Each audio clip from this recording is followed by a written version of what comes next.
Raj. Good morning, United Kingdom. Good morning to Lakhi Singh, the property fixer. Good morning, guys. Drive time. How you doing? How you doing? How you doing, sir? You're looking very well, thank you. How are you? Yeah. Yes, good. So Lakhi Singh, the property fixer. 8 a.m., 9 a.m. drive time as usual every morning, talking to Lakhi Singh about how he helps people fix property and business issues. So Lakhi Singh, how are you doing and how's the weather in the United Kingdom? The weather is a bit rainy, but still quite bright today. Good. So rainy and bright. Workable. Nothing new. Workable. Okay, nothing what? Nothing new, as to be expected in autumn time in British weather. Excellent, excellent. Right. Okay. We've got a guest today as well, and I'm going to invite him in about 5-10 minutes. A gentleman by the name of Jamie McCancha. I think that's the way we pronounce it. He will put us wiser to the pronunciation of his name. He's going to give us his brief CV and then give us a bit about what it is he does. Lakhi Singh, the saying of this week, obviously being one day or day one, you decide. Yeah. And obviously we've asked you what that means to you. You've answered. And then obviously the question or the underlying topic is, can you make a multi-million property portfolio from Bridgingfinance? And the question we posed to Lakhi is that how he did it? Was it done with a mix? And Lakhi's got, I think you got your mic scratching somewhere, or part of your body somewhere, maybe. Okay, that's it. Okay, so Lakhi Singh, today is Wednesday, mid of the week, and obviously we've got lots of interesting and important things to discuss. We have a guest today, and I think we'll invite in Jamie first. Then, Jamie, can we have Jamie in? Can we have him added in?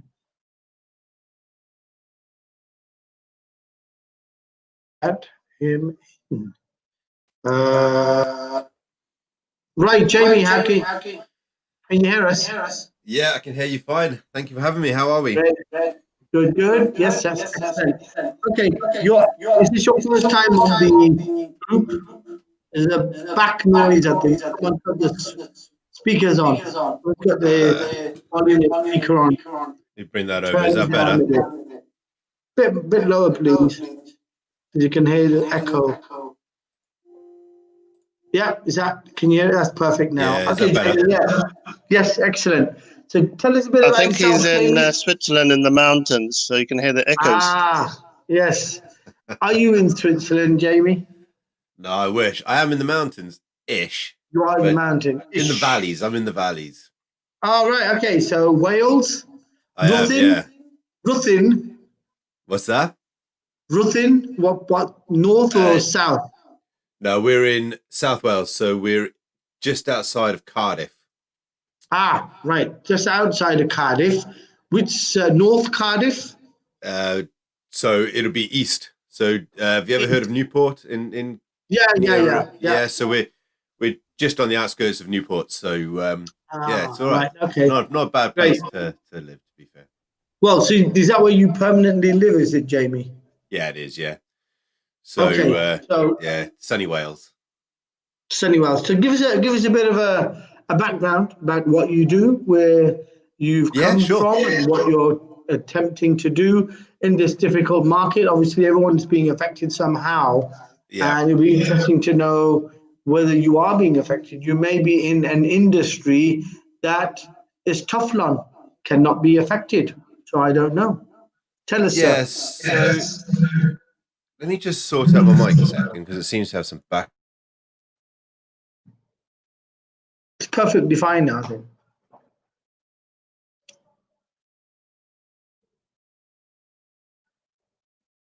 I think it's put it on mute.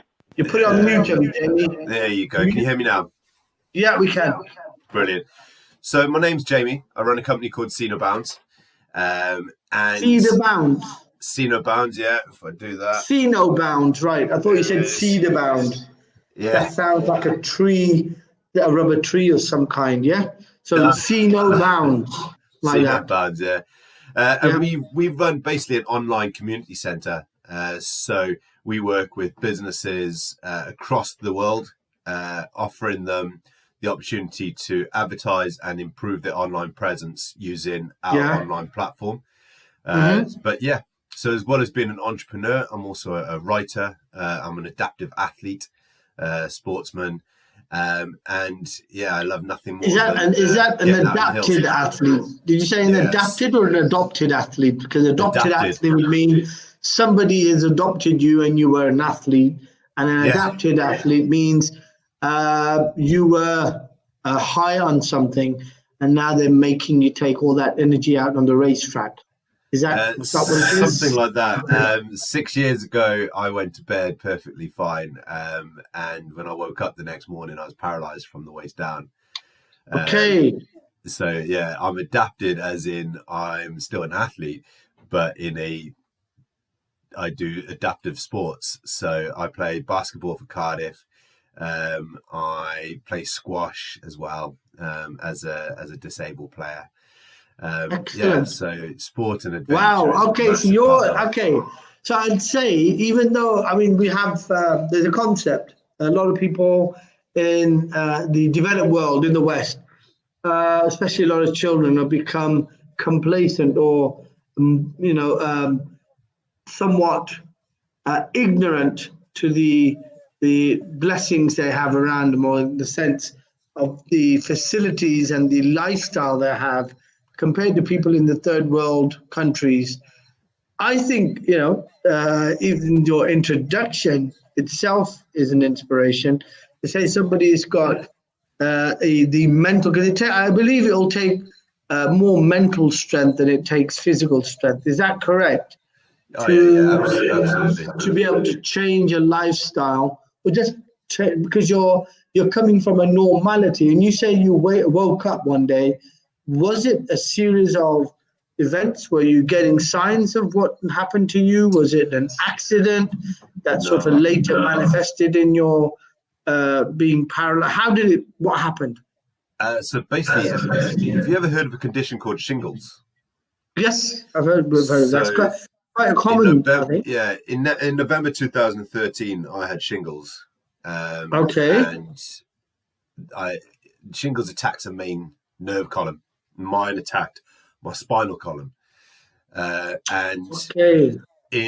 I'd got over it, but it had retracted back to the nerve that sits between my L1 and L2 discs in my spine. Okay. And then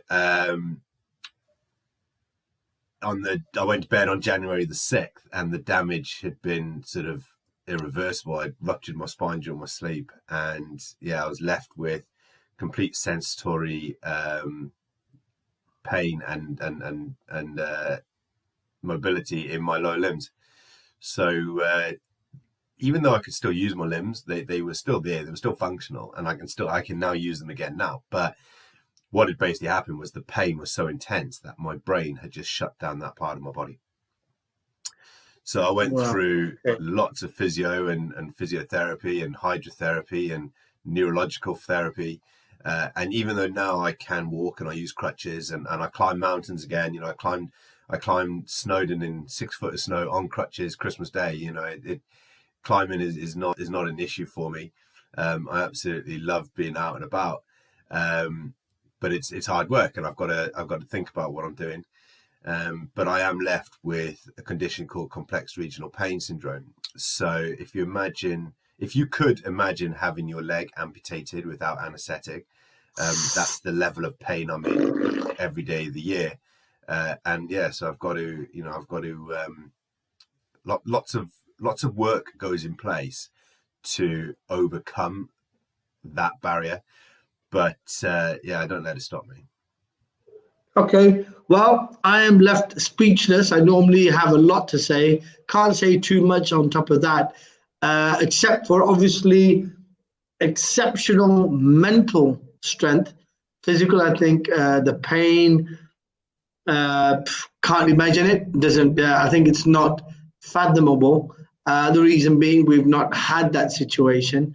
I can say in my humble capacity is that I pray that every day gets better for you, and the situation, if it could be reversed, and I pray it does get reversed. If God can take it away, He can give it back. That's the way I would look at it. But definitely something for us to think about today. A lot of people out there who are possibly sitting at home procrastinating about what they can't do, possibly need to rethink what they can do with that introduction. And I'm glad I introduced you straight away, because it's going to put a different mindset on the conversations we have today. Lakhi Singh, please tell us, the property fixer, your comments, having heard Jamie's introduction, and the fact that he is no doubt a strong inspiration, not even an inspiration. What have you got to say?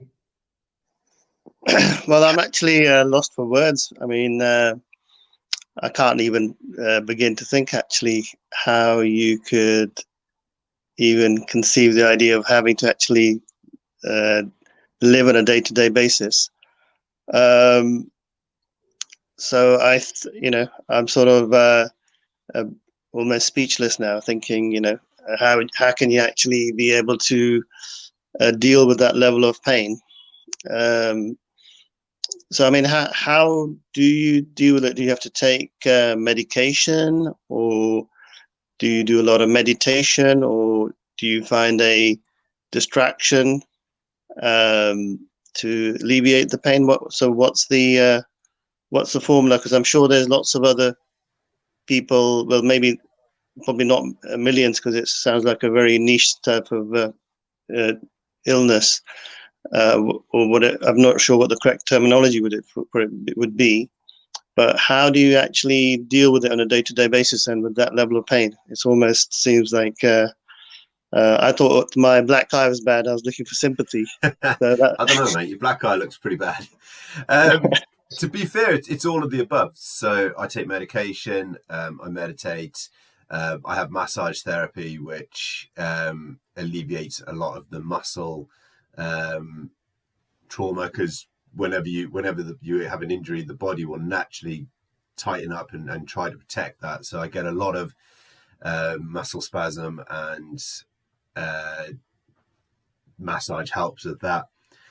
So yeah, it's a little bit of everything, and distraction. So I work, I run my own company, so that's a massive distraction. But sometimes I just want to be left alone and just deal with it my own little way. Other times I want to be right out there and shouting from the rooftops like everybody else.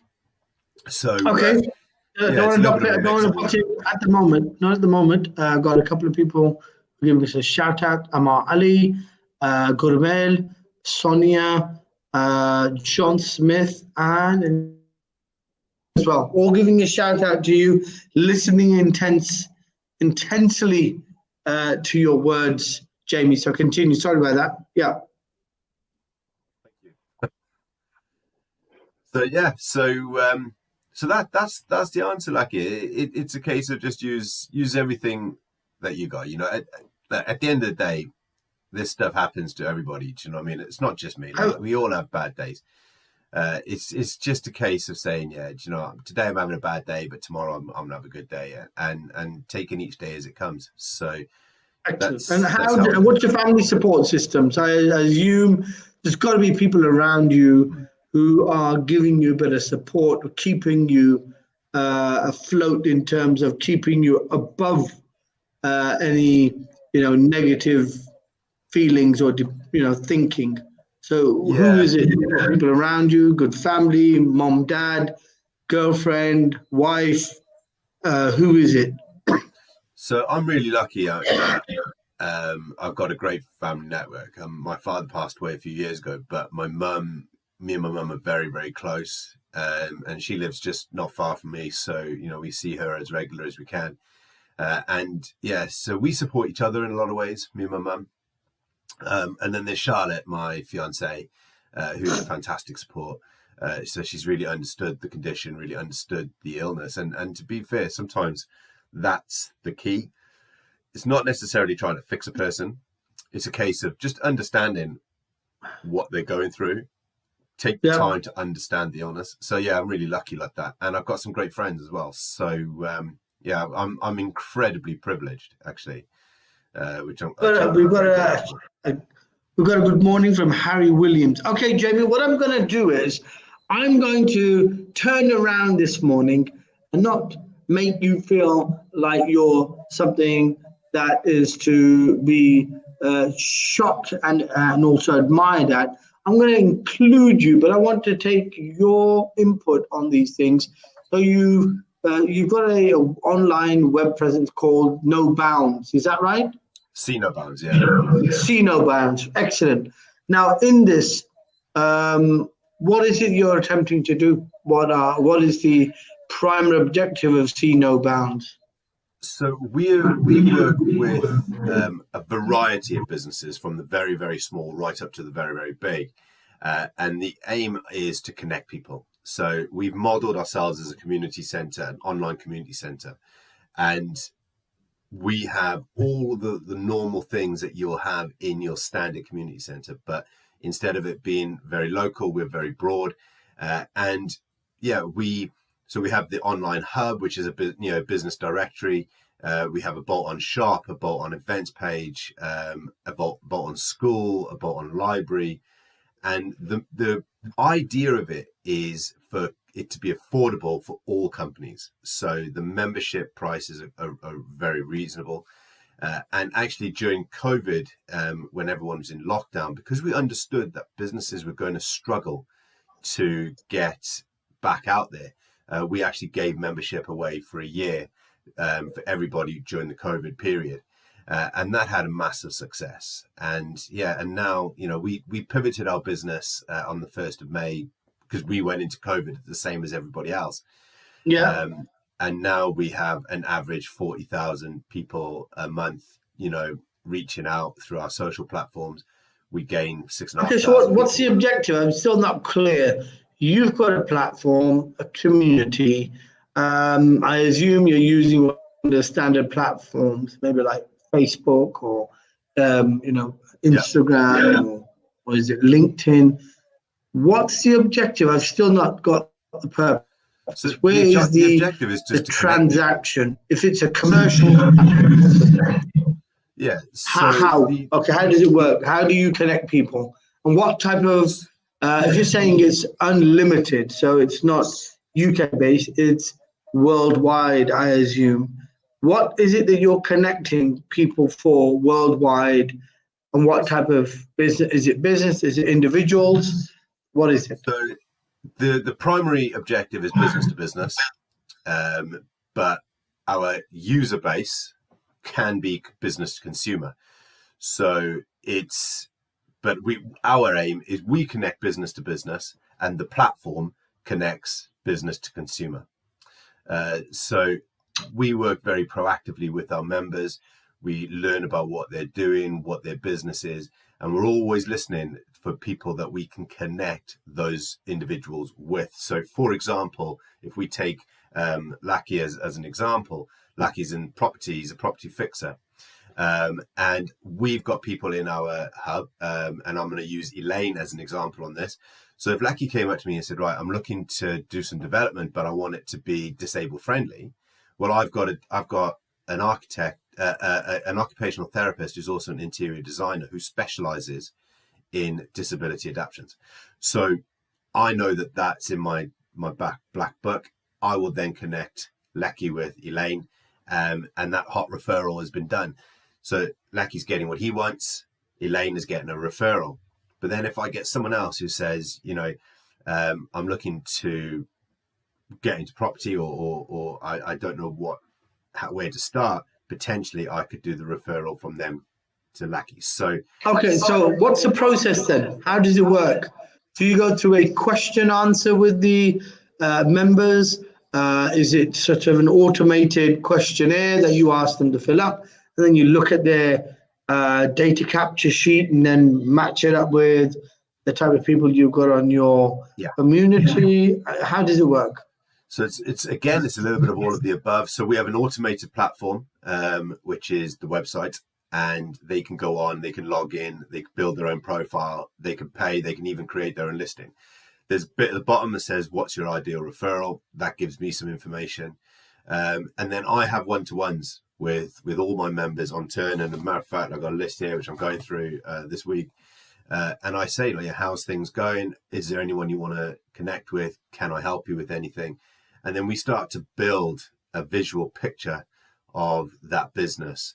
And actually we embed that visual picture into the platform as well, so that, you know, other people can see what this person is all about.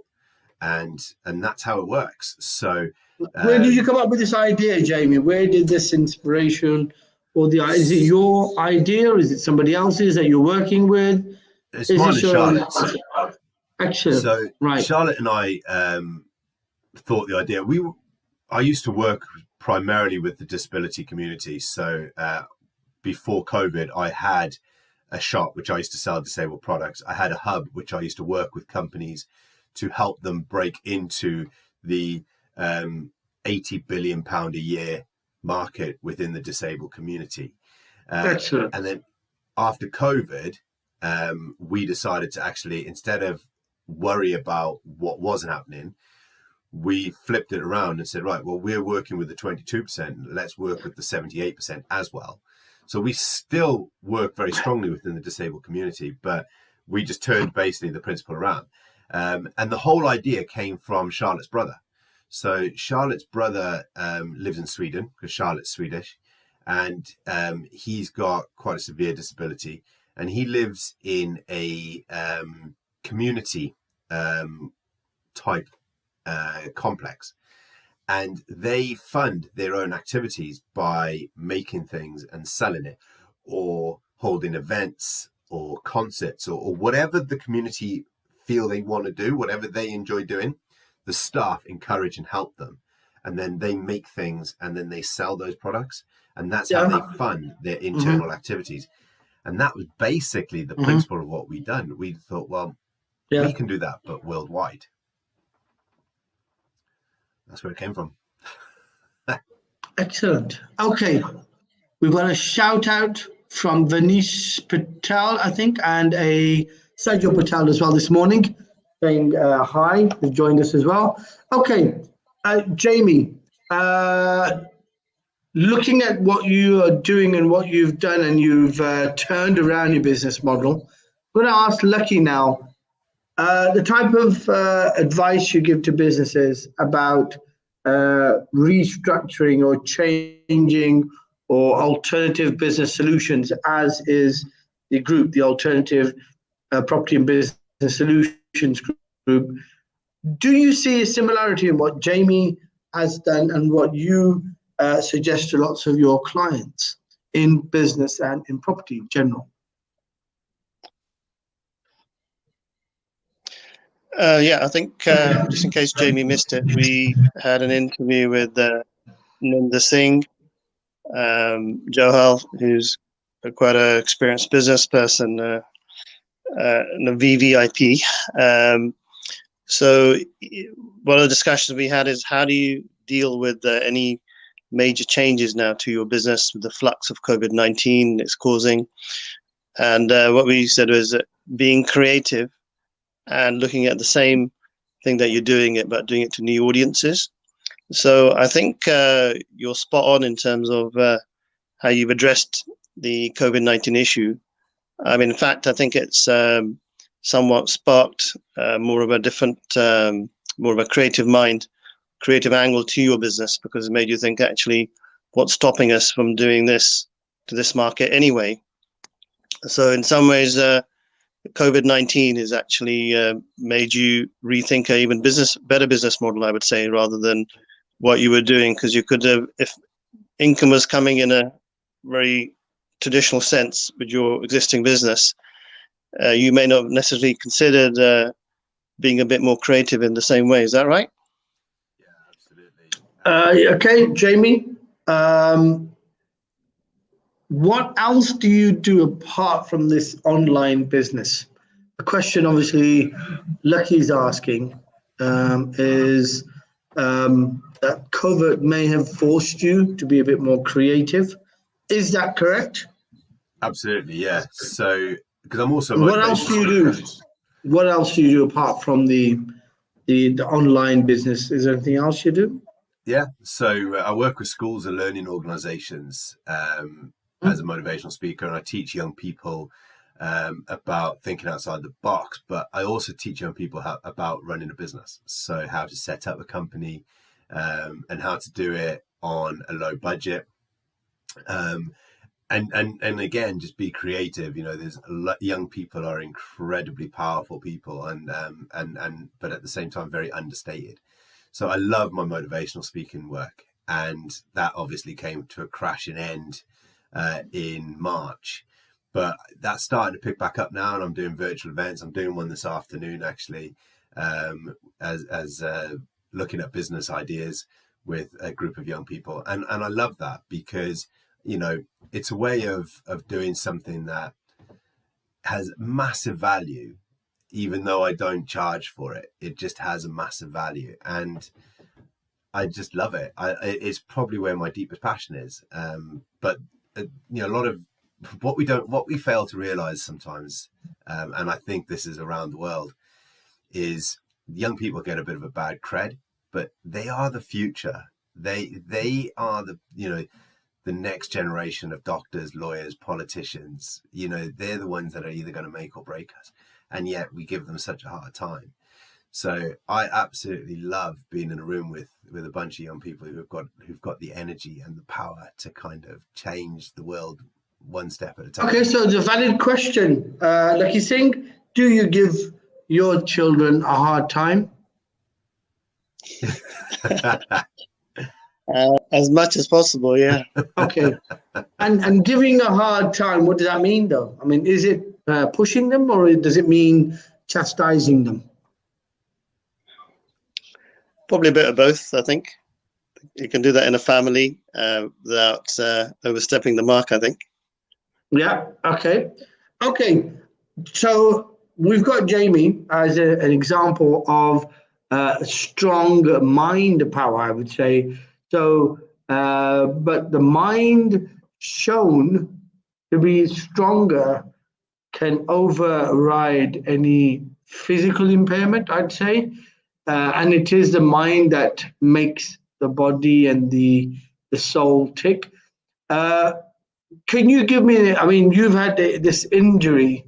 You must feel somewhat insignificant in front of Jamie at the moment.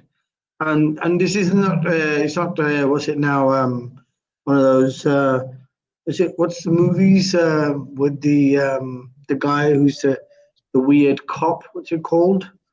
It's got all these marks across his body. What's that called? Forgot the name of the movie. So it's not a comparison of, you know, wounds and damages.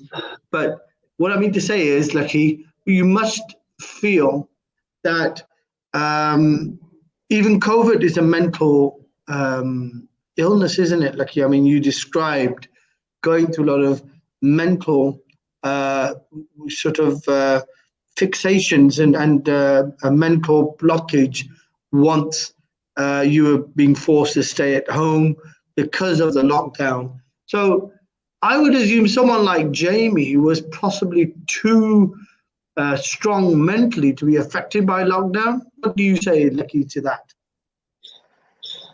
Yeah, I'd actually agree with that. I think whatever you're going through is probably dependent upon the little bubble you're in. So you could easily have everything. You could have every single thing in the world. You could have money, shelter, family, love, and when the littlest problems comes, like you get a black eye or something, or you have a paper cut, those sort of things would be worrying for me. So I would actually, so I would say that the message for today is that the perception of your problems can actually be a lot bigger than they actually are. And I think the majority of people live in that perception, but the reality of their problems may be very different. Because if I were to compare myself to what Jamie's had to go through, which sounds almost like impossible to me, I don't, whether how I would actually be able to even think about that. I don't know. I can't even conceive it in my mind, really, that sort of level of pain, the reality of it. So, yeah, I would say, I'm probably, my pain is probably nothing. And but looking at somebody like Jamie, I think it's really fantastic to have him on the show, because I think viewers out there should then realize that, a lot of the issues that they're facing around them, they are probably overly emotionally sensitized to things they need to do. And if they looked at the pain that they've got and compared to the result they could be getting, the pain could be actually nothing at all. So I would agree with what you're saying. Okay, so I'm going to strip away the violence for you, Jamie, because I don't think it really suits me. I'm not a very sympathetic person. I'm empathetic, but not sympathetic. So I'm not going to try and play too much on what has happened. I'm just going to try and focus on what you're doing and how this can be cross-related back to a lot of the clients, I believe, Lakhi, that you go and see who are actually mentally blocked in the psychology of their properties. So, and I remember we said this earlier on in lots of different drive times you've done, that property is about people. It's not really about bricks and mortars. It's about the person, the aspiration, the dream, the reason for them getting into property, whether it was to be financially free, whether it was just to have a big ego and satisfy it. What can we draw, Jamie, from your experience of having a strong, focused mind? How do you get a person who's stuck in their psychology of burying their head in the sand with financial problems? So I assume in your database of various clients and organizations, you must be talking to people who have got debt problems or facing the psychology of debt. And if so, what bit of advice can you give to these people in realizing that debt is not something you should shy away from and bury your head in the sand, but it's something you should tackle head on and try to at least resolve, if not solve? Jamie. Good question. So, yeah, debt is something that a lot of people, and especially at the moment, people are struggling with and, having to face. And here in the UK, there are charities and organizations that can help you with that. Step Change is one of them, and they will sit down and they'll work out your situation and an affordable situation. They will, approach your debtors, explain the situation to them, and offer them a fair payment scheme. So there's no real reason for you to sort of stick your head in the sand and hide from that situation, because it only gets worse. Like, it doesn't get any better. If you don't open the letters and you ignore the communications, these companies will, they will communicate harder. And sometimes as well, if you speak to the individuals and you speak to the companies involved, if I had a big debt with, say, Barclays Bank, I don't know, I'm just going to use that as an example. If I called them and said, look, this is the problem, this is the situation, they will put a plan together. because they have a duty of care. And that's what a lot of people fail to realize when they find themselves in financial difficulty, is they're too frightened or too embarrassed to actually talk about what the situation is with the people that are involved. And they're the people that are best suited to help you. And quite often they will direct you to organizations like Step Change and Citizens Advice. Excellent. Okay, so those are the organizations out there, but organizations still are organizations. They're not individuals. And sometimes you can get past from pillar to post when people can't understand what you're trying to say, especially if you've got your head in the sand. I've got a comment coming in from Sonia, who's quite a avid listener. She's always on here with us every morning. And she says, is your community for people with general disabilities? And she's actually referring to the fact that she had some problem at the beginning of the year. And she said the way she got through it was by thinking there's probably always someone out there who's worse than her. And I think she'd probably be an excellent example of someone who could benefit from your community, Jamie. So, Sonia, I do advise check up on, what's it now? The walls have no bounds. Is it bound free? What was it called? No bounds. No bounds, that's it. Check it out. No bounds. It's written on the See bottom. no bounds. It's written on the bottom of my screen, right there. Excellent, right. Well, I can't see it, so I can't see no bounds. So have a check out on that, Sonia. See no bounds. Okay, Carolyn William as well, appreciating your black eye as usual, and obviously giving a shout out to you, Jamie, from Wales as well, I believe. Right. So, okay, so you understand the psychology behind that. And I would assume someone with your mental strength probably laughs, somewhat sniggers at people who are afraid to tackle debt. Have you had a debt problem? Now, you're in business, you know, it's an online business. I'm sure you've got bills to pay. How do you handle your debt? A man with some super mental strength and discipline. Do you just laugh at your bills, throw them into the dustbin, or do you actually tackle them head on? Do you pay your bills even if you haven't got the money to pay your bills from? Do you virtually pay them in your head and let the bill stay in the basket? No. I've had debt problems. All right, you know, quite severely. When I got divorced, I was left. My ex-wife had run up massive debts I didn't know about, and she went bankrupt whilst we were still married, which means the debt fell upon me. So I literally found out one day that I was in about 30 grand's worth of debt.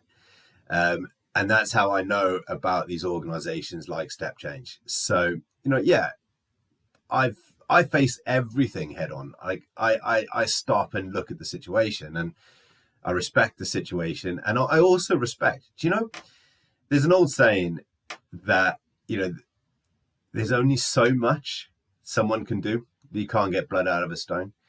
And I live by that policy. So excellent, I like that.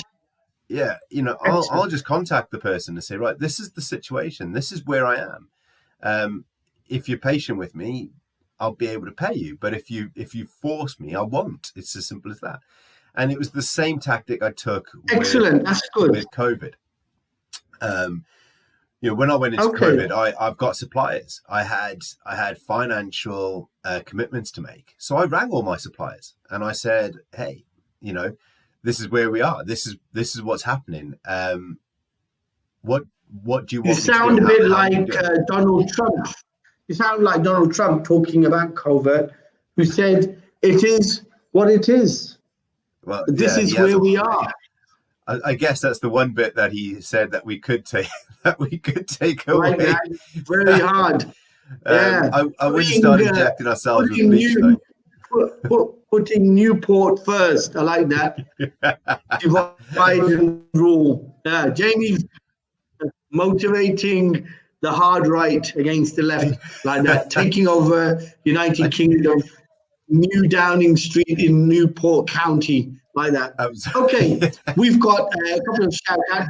Vanessa Patel, I'm sorry I did mention you, but I know you're new, so please do try to call through. I'm trying to encourage a lot of the listeners to dial through and ask their questions because it's a bit more interactive then. We've got a comment from, is it Carolyn Williams again? She's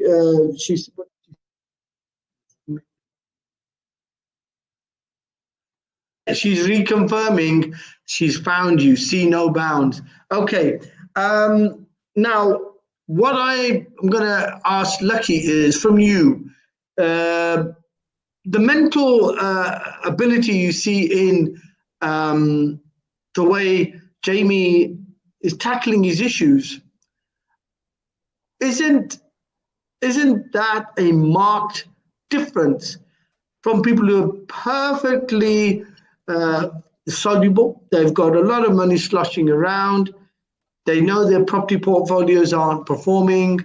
They know they're sitting on negative equity. They're not confronting the issue. What can you pull out of what Jamie said that could be exceptional as a nugget, I would say, to a lot of people you talk to in trying to address the problems they have? And remember, a lot of these people are mid-net worth and high net worth people who've got to keep up with the Joneses. They've got lots of other issues, for which reason they can't be seen to be losing everything that they've built around them, that material world, a bit like the Madonna song, Material Girl. Yeah, Lakhi Singh. I think I've picked out something very simple, but it could actually be the salvation for everybody with any type of problem. Simply, anytime I have a meeting, I just bring Jamie in with me. Excellent. Let him speak to them for about 2 or 3 minutes. Tell them really what he's had to go through, and that whatever they're going through means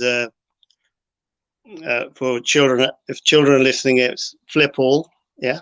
So I think that could actually be our secret weapon to solving the housing crisis where people are in denial, because this is actually, if they don't handle their problems in the beginning and actually psychologically come aware of what they need to do, then whatever they do after that is not going to have any meaning, because they're not going to be able to get out of it if the psychology behind them solving it is not there. So I think this could be a serious solution, Jamie. So you've got yourself a job. Yeah, I mean, there's an excellent angle there, and I actually agree with what Lakhi says. And it's called being able to connect with, because it seems like it's not actually as if Jamie's coming in purely from his life story, from the health issue. He's actually had to confront debt. So, and he's actually confronting debt now in his present condition as well. So, the major flaw we find in the matter of debt is the psychology behind debt and the way people handle what they feel about debt. The purpose of trying to get people onto the alternative business and property community is to let them know there is another way of doing things. There is a different way of thinking about things. There is another way of trying to solve problems. Now, can I just interrupt for a second, Vijay? Which is that even though this is called a property fixer, in reality, if we were to call it dealing with mental health, in reality, that's really what we're having to do 9 times out of 10, because nearly anybody I'm speaking to now, if you think about it, Jamie, Vijay, the last 2 clients we were dealing with last night at 5 o'clock, what's happening with them is their perception of the market is that they've got hundreds of millions or in their properties, but the reality is the market is saying, no, you've got hardly anything in your properties. We don't want to give you any money because your credit's no good, your property's no good, and the way you're behaving is no good either. Now, there's a massive mismatch between the two. So I'm not having to fix their properties. Nothing I can do about their properties because they are what they are. They are fixed, tangible assets. But I'm having to work with them because they can't handle the emotional stress of what's going on. And so almost what they need is they need somebody to be their rock. So I wasn't really, although I'm sort of half joking, it's impossible for you to meet every single person in the United Kingdom with a problem. But the reality is that they need a rock or a leader to see them through and give them that feeling of groundedness to be able to handle the problem because they're emotionally completely out of sync. Okay, Jamie, from your database, you say you've got about 40,000 members. Are they predominantly UK based, and are they, is it a mix? Is it just people who are 9-to-5ers? Are there business people there? Are there property people there? What is the mix of the people that you've got in your database? So, yeah, my database is not 40,000. My reach is 40,000, but my database is still quite extensive. And they're a collective of people. You know, we've got men, women, we've got Asian, we've got black, we got white, we've got, you know, right the way across the box. We've got business entrepreneurs, we've got serial entrepreneurs. It really is across the box as a collective, in the community, and they've all come with a wealth of knowledge and experience. So yeah, it's really cool that we have that. Okay, right. Okay, so there may be something there. I mean, we've got Carolyn giving everybody an invite on the 23rd of October. She says. Giving everybody an open invitation. So anybody wants to know more about it can actually contact her. Again, one of the purposes of this alternative business and property solutions is to turn around the concept of data and your contacts to share them, which is what Lakhi does. He opens up his contacts to everyone and says, look, you guys do business with each other. I'm not interested. Just tell me where it is. I can fix something that's not happening in your world. And so for that purpose, Carolyn, your message I am sending out, obviously it's an open invite. She's inviting everyone around to her home for a free meal, 23rd of October. It's going to be one of those raving house parties, probably have a couple of 100,000 people turn up. But everyone around to Caroline's on the 23rd of October. Anyhow, let's continue. Right. Okay, so you obviously have taken your, your mentoring skills, I think that's what I'm going to call them, to the youth. And what is it you find in the youth then? You say these are all potential leaders. They're, barristers and accountants and doctors and solicitors to be, and they're going to be running the future. What is it you tell them that's going to, what do you think is going to make a difference? Don't lie. Don't be a slippery, slimy politician or a greasy solicitor. What is it you're telling them? That the only person holding them back is the person looking at them in the mirror. That's my message. And I make sure that they know that they're going to fail. We all fail. Failure is a fact of life, but you've got to get back up. So every time you fail, every time you fall, you've got to get back up, go again, try again, regroup, reorg, because to get to the top of success, you have to go through the runs of failure. So don't let the person in the mirror hold you back. Keep going. The person in the mirror hold you back. So are you talking about sitting in the back seat, trying to, or are you talking about someone who's actually a bit like that movie Insidious, who pops up behind the old lady and she has a heart attack? Is that what you're talking about? What person in the mirror? The actual person that you're looking at. So the metaphor, how do you answer that? The metaphor is that, you know, we're the only people that are empowered, that should be empowered to hold ourselves back, right? We're the only people that we've got to live with, that's allowed to judge us, is ourselves. And unfortunately, we allow ourselves, we put obstacles in our minds to hold ourselves back. We're all capable of wonderful things. I mean, I've done some amazing things in my life, and I'm not superhuman. Do you know what I mean? I wasn't born with a cape and a big S on my chest. You know, I'm just me. But the reason why I do things is because I don't allow myself, my own head, to hold me back, which it tries quite often. And yeah, we're all capable of doing amazing things. Excellent. Okay, Lakhi Singh, talking of a guy walking around with tights and a cape and a big F on his chest, property fixer, Lakhi Singh. What about you on this matter? Do you think the children are the future? Are you a bit like Michael Jackson, who likes moonwalking and playing with children? Or do you see yourself more as a mentor and a speaker to adults?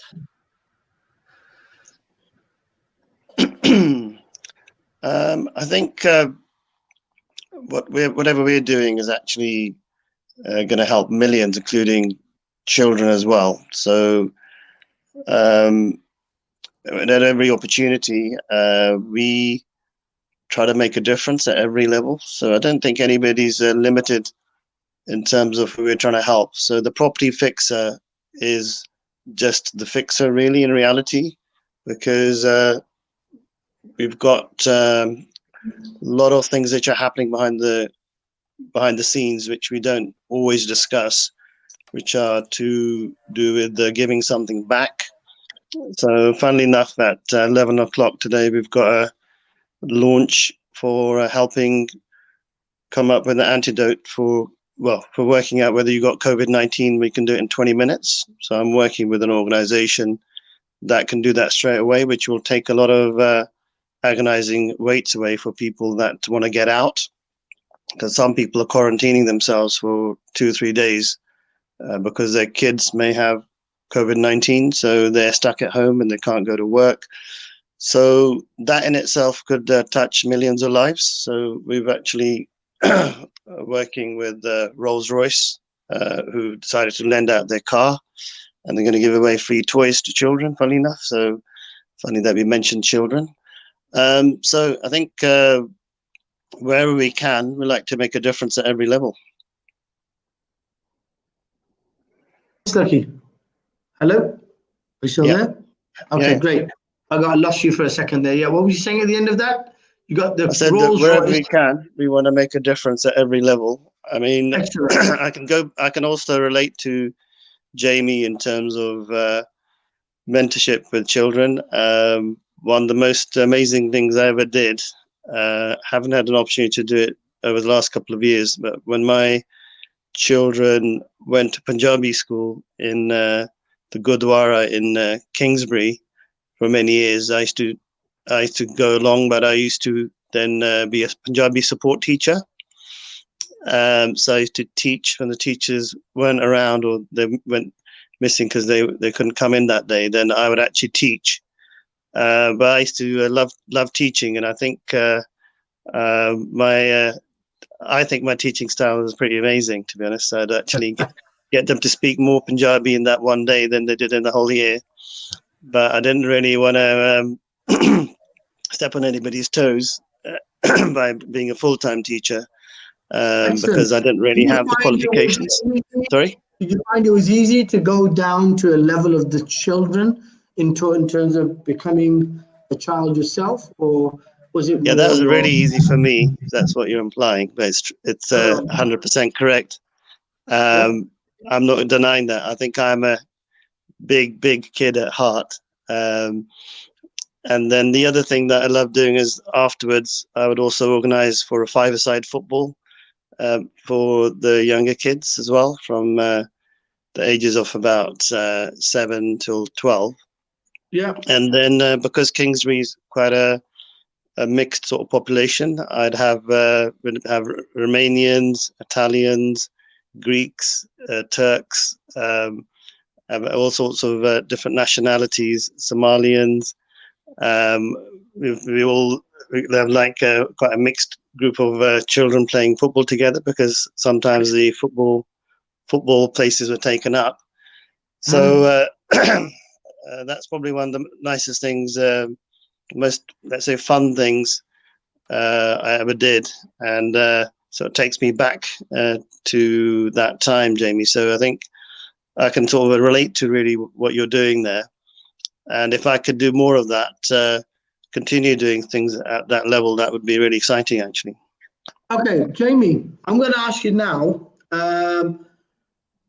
if you have diversified business interests, are you into property, or do you have any other business interests apart from the online? Is it a platform or a portal, we can call it? Do you have any other business interests? Are you diversifying?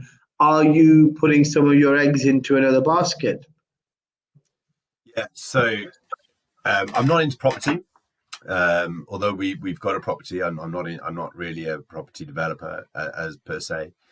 But we have got 2 other businesses that we run. One of them is just about to be launched, which is called the I4 Inclusive, where we work with I4 Inclusive. I4 Inclusive, yeah, where we're going to be helping companies to become inclusive, and they can then go for an accreditation award. So that's being launched very soon. When you say inclusive in what aspect? What do they include? So disability and cultural. So, a company can be disability friendly without having to have a ramp and a wheelchair usage, you know what I mean? So it's about helping companies to shout out about the fact that they're inclusive, and the fact that they want to work with everybody in a safe environment. I'm going to ask you a very blunt question, Jamie. I'm not going to, like I said, the violins have been put away, because I'm not going to go down that route with you. I'm just going to talk to you on a human level, addressing these things, natural dispositions of the way people think, natural racism in certain respect or discrimination. Encouraging businesses to be more disabled, inclusive. So inclusive of people who have got a disability.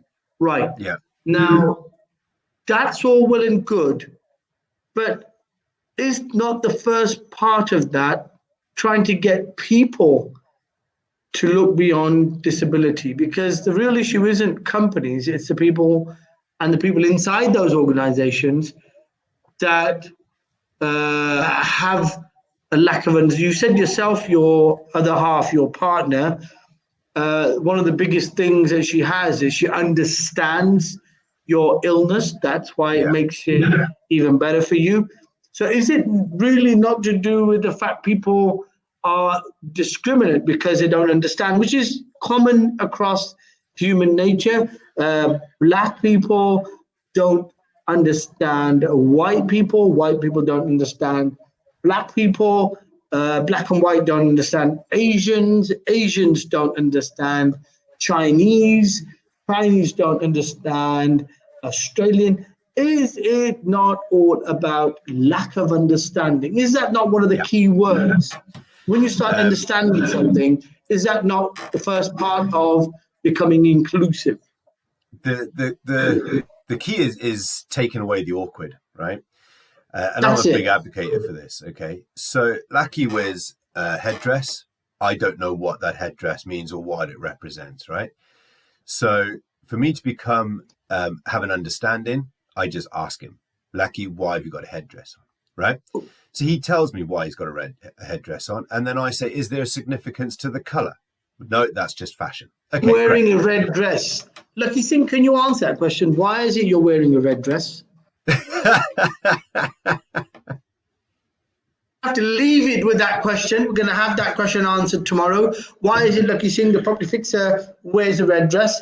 Lakhi Singh, the property fixer, we're going to have to say goodbye. We've run out of time. Jamie, lovely laugh and a lovely conversation with a man. I'm not sure what this is about, but I'm going to do it anyway, just because. Yeah, that's it. That's the Lakhi Singh, the property fixer. The property fixer. That's the F behind the fixer, the gentleman, the mixer, the ixer, the mover, the acre, the shaker, the man in the city making all the moves, wearing a red dress.